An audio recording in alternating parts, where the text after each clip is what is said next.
आपने दान दिया, उस आपके दिए दान से यदि आपने किसी को 4 रोटी और जरा सा कटोरी भर चावल और जरा दाल दी तो आदमी का पेट भर जाएगा, एक आदमी का पेट भरेगा ना। लेकिन भगवान का गणित एक आदमी से नहीं होगा। भगवान कहते हैं कि उस दान से जितनी चींटियों का पेट भर जाएगा उतने जन्मों तक तुम्हें स्वर्ग का सुख प्राप्त होगा। खाया एक आदमी पर हिसाब ईश्वर का चींटियों से।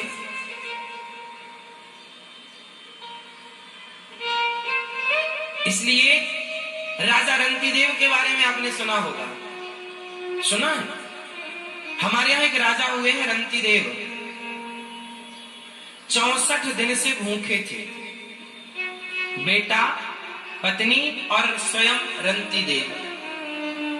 सूखा पड़ा था, सारा राजकोष खजाना लुटा दिया, सबको खिला पिला दिया, कुछ नहीं बचा, सब बेच दिया, प्रजा को खिलाया।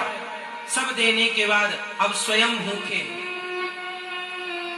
कहीं नहीं मिला, जंगल में दर दर की ठोकर खा रहे हैं। 64 दिन बाद देखिए, 64 डेज, इतने दिनों तक वो जंगल में भटकते रहे, अन्न का दाना नहीं मिला, जंगल के घास पत्ते खाकर तीनों ने अपना गुजारा किया।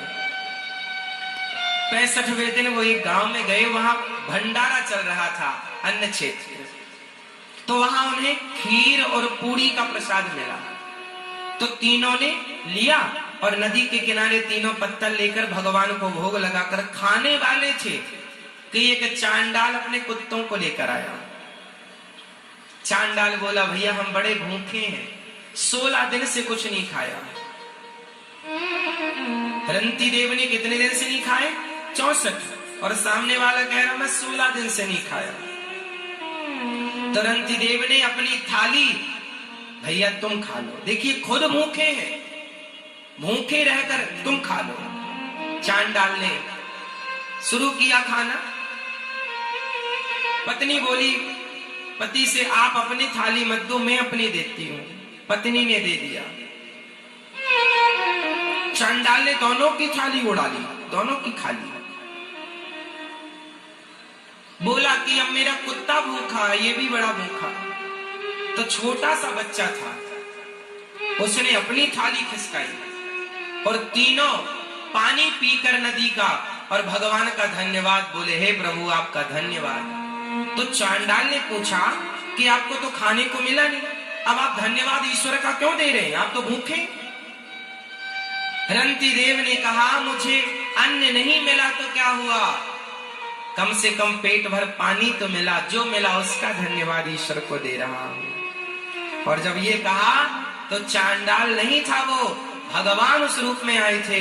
भगवान ने प्रकट होकर हृदय से लगा लिया रंतिदेव को, वाह राजन, तुम्हारे जैसा अन्नदान करने वाला युगों युगों तक तुम्हारा नाम अमर होगा। भगवान ने रंतिदेव को एक थाली, उसमें कितनी पूड़ियां रही होंगी और कितनी खीर और साग रही होगी, उतना सा दान दिया कि युगों युगों तक रंतिदेव जी का नाम गाया जा रहा। ये है अन्नदान की महिमा।